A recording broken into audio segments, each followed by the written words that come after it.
ವೀಕ್ಷಕರಿಗೆಲ್ಲ ನಮಸ್ಕಾರ. ಸ್ವಯಂ ಕಲಿಕೆ ಅಭಿಮಾನಿಗಳಿಗೆ ಸ್ವಾಗತ. Welcome to the family, welcome to Anu ಸ್ವಯಂ ಕಲಿಕೆ ನೋಡಿ ಕಲಿ. ಇವತ್ತು ನಾನು ಮಾಡಿ ತೋರಿಸ್ತಾ ಇರೋಂಥ ರೆಸಿಪಿ ಬೀಟನ್ ಕಾಫಿ.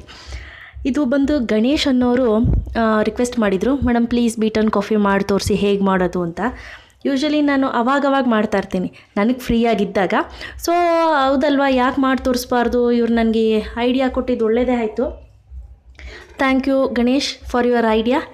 ಸೊ ಇದಕ್ಕೆ ಬೇಕಾಗಿರೋವಂಥದ್ದು ಏನಪ್ಪ ಅಂದರೆ, ಯಾವುದಾದ್ರೂ ಕಾಫಿ, ಯಾವುದೋ ಅಂದರೆ ಯಾವುದೋ ಬೇಡ, ನೆಸ್ಕೆಫೆ ಅಥವಾ ಬ್ರೂ ಯಾವುದಾದ್ರೂ ನೀವು 1 ಟೇಬಲ್ ಸ್ಪೂನ್ ತೊಗೊಂಡ್ರೆ 2 ಟೇಬಲ್ ಸ್ಪೂನ್ ಆಫ್ ಶುಗರ್ ತೊಗೋಬೇಕು.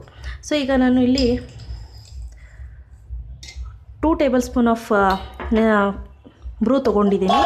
ಸೊ ಇದು ಶುಗರ್ ಪೌಡರ್. ಇದು ಶುಗರ್ ಪೌಡರ್ ಬಂದು 4 ಟೇಬಲ್ ಸ್ಪೂನ್ ತೊಗೊಳ್ಳಿ. 1 2 3 4 1:2 ರೇಷಿಯೋದಲ್ಲಿ.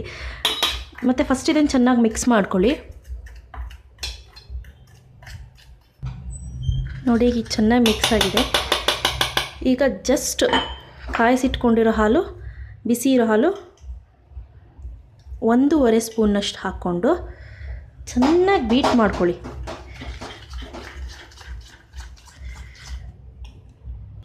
ನೋಡಿ ಇಷ್ಟ ಆಯಿತು. ಇದಕ್ಕೆ ನೋಡ್ಕೊಂಡು ಹಾಲು ಹಾಕ್ಕೊಳ್ಳಿ. ಜಸ್ಟ್ ಇನ್ನೊಂದು ಸ್ವಲ್ಪ, ಜಾಸ್ತಿ ಬೇಡಿ, ಸ್ವಲ್ಪ ಲಿಟಲ್ ಬಿಟ್ ಅಷ್ಟೇ ಸಾಕು. ಚೆನ್ನಾಗಿ ಬೀಟ್ ಮಾಡ್ಕೊಳ್ಳಿ.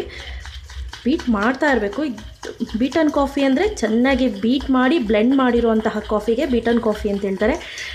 ಇವತ್ತು ಬೆಳಿಗ್ಗೆ ಎಕ್ಸಸೈಸ್ ಮಾಡಿಲ್ಲ ಅಂದರೆ ಕೈಗಿದು ಒಳ್ಳೆ ಎಕ್ಸಸೈಸ್ ಆಗುತ್ತೆ. ಸೊ ಈ ಥರ ಬೀಟ್ ಮಾಡ್ತಾ ಇರಬೇಕು. ನೋಡಿ ಇದು ಆ್ಯಕ್ಚುಲಿ ಈ ಕಲರ್ ಇದೆ, ಇದು ಕಲರ್ ಚೇಂಜ್ ಆಗುತ್ತೆ, ಅಲ್ಲಿವರೆಗೂ ಬೀಟ್ ಮಾಡ್ತಾ ಇರಬೇಕು. ನೋಡಿ ಈಗ ಆಲ್ಮೋಸ್ಟ್ ಕಲರ್ ಚೇಂಜ್ ಆಗ್ತಾ ಇದೆ. ನೋಡಿ ಇದು ಆಲ್ಮೋಸ್ಟ್ ಸುಮಾರಾಗಿ ಕಲರ್ ಚೇಂಜ್ ಆಗಿದೆ. ಫಸ್ಟು ಒಂಥರ ಡಾರ್ಕ್ ಬ್ರೌನ್ ಇತ್ತು, ಈ ಕಲರ್ ಚೇಂಜ್ ಆಗಿದೆ.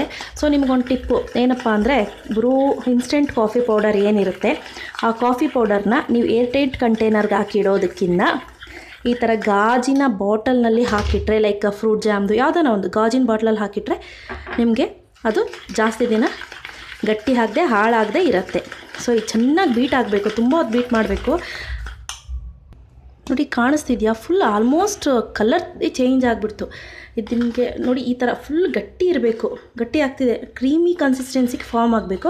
ಅಷ್ಟರಲ್ಲಿ ಹಾಲು ಕೂಡ ಕಾಯಕ್ಕೆ ಇಟ್ಟಿದ್ದೀನಿ ನಾನು. ಹಾಲು ನೊರೆ ಇರಬೇಕು, ಅಂದರೆ ಗಟ್ಟಿ ಹಾಲಾಗಿರಬೇಕು.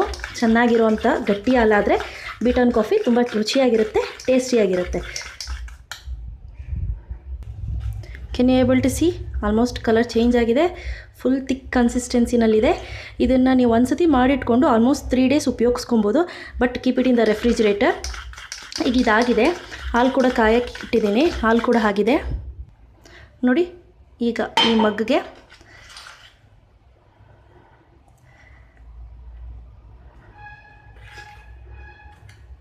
ಸಾಕು ಹಾಕ್ಕೊಂಡಿದ್ದೀನಿ, 1.5 ಸ್ಪೂನ್ನಷ್ಟು.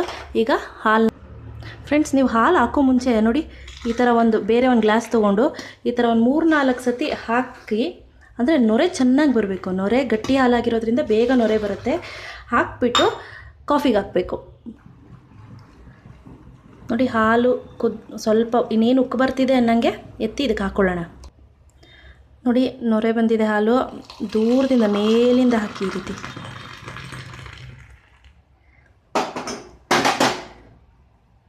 ಜಸ್ಟ್ 1 or 2 ಚೆನ್ನಾಗಿ ಸ್ಟೇರ್ ಮಾಡಿ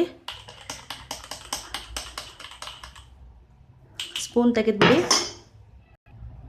ಬೀಟನ್ ಕಾಫಿ ಅಲ್ವಾ, ಸ್ವಲ್ಪ ಮಧ್ಯ ಈ ಥರ ಕಾಫಿ ಪೌಡರ್ನ ಈ ಥರ ಹಾಕಿ. ನೋಡಿ ಬೀಟನ್ ಕಾಫಿ ರೆಡಿ ಆಯಿತು.